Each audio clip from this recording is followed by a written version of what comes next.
Fala Convictos, eu sou Marcelo e você está no Convictos BR.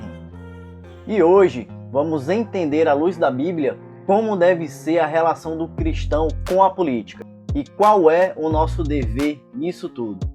Mas antes, se você é novo aqui no canal, já se inscreve, deixa o seu like, compartilha esse vídeo com quem precisa ver, com quem precisa ouvir essa mensagem. E sem enrolação, vamos para o vídeo agora. Cristãos do mundo inteiro dividem opiniões sobre como devem se relacionar com a política e qual o seu papel ou propósito nisso tudo.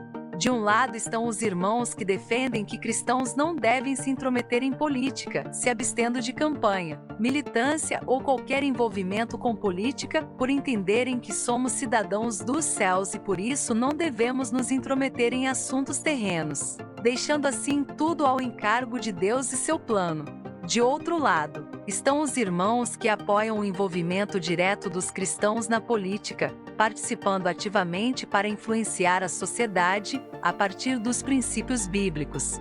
Mas afinal, quem está com a razão? A seguir vamos analisar a Bíblia para tirarmos essa dúvida.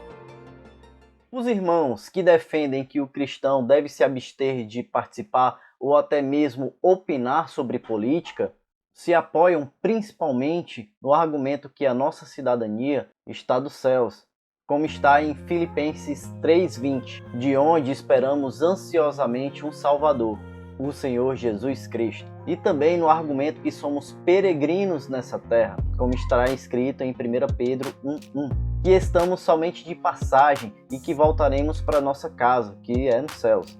E por isso não devemos nos intrometer nos assuntos políticos aqui da terra. Pedro, apóstolo de Jesus Cristo, aos eleitos de Deus, peregrinos dispersos no Ponto, na Galácia, na Capadócia, na província da Ásia e na Bitínia. 1 Pedro 1:1. Porém, esses argumentos são muito frágeis, pois se analisarmos os contextos das passagens, veremos que os textos tratam das dificuldades enfrentadas por aqueles que abraçaram o Evangelho. Então o apóstolo Paulo os estava exortando, os estava consolando, lembrando eles da viva esperança e da grande herança que nós temos nos céus. Os textos não proíbem os cristãos de participarem ativamente de questões políticas aqui na terra. Está aí o perigo de se isolar o versículo e não levar em consideração todo o contexto do qual o versículo está inserido. Por outro lado,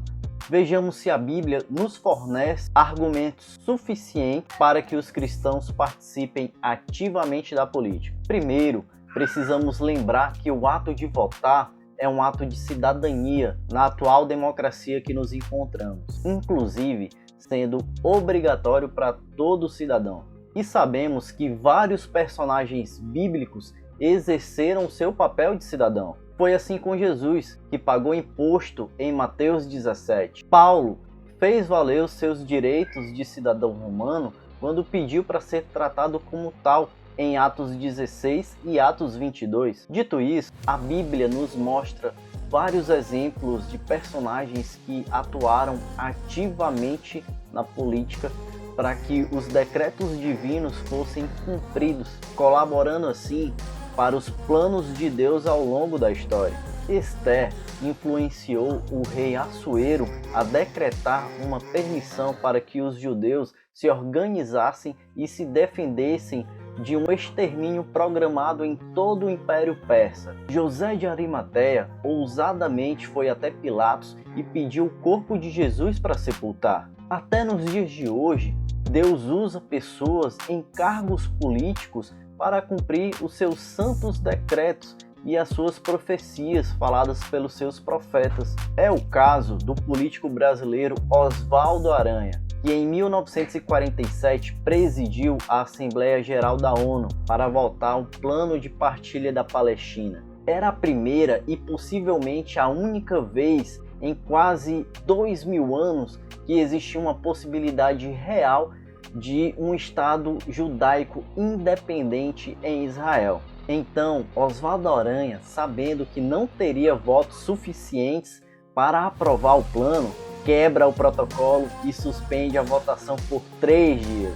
E isso foi o suficiente para convencer aos países que estavam indecisos a aderirem à aprovação do plano, dando fim ao exílio e cumprindo Isaías 66, versículo 8. Quem jamais ouviu tal coisa? Quem viu coisas semelhantes? Poder-se-ia fazer nascer uma terra num só dia? Nasceria uma nação de uma só vez? Chega, eu fiquei arrupiado. Concluímos que o cristão deve participar ativamente da política. Devemos nos lembrar que em todas as decisões devemos levar em consideração os princípios bíblicos que norteiam a nossa vida. E lembre-se, em Provérbios 29:2, Salomão fala assim: quando os justos governam, alegram-se o povo, mas quando o ímpio domina, o povo geme. Se você gostou do conteúdo, se inscreva, curta, comente, compartilhe esse vídeo, ajude esse canal a crescer. Você sabe o quanto é difícil um canal pequeno crescer no YouTube hoje em dia, né?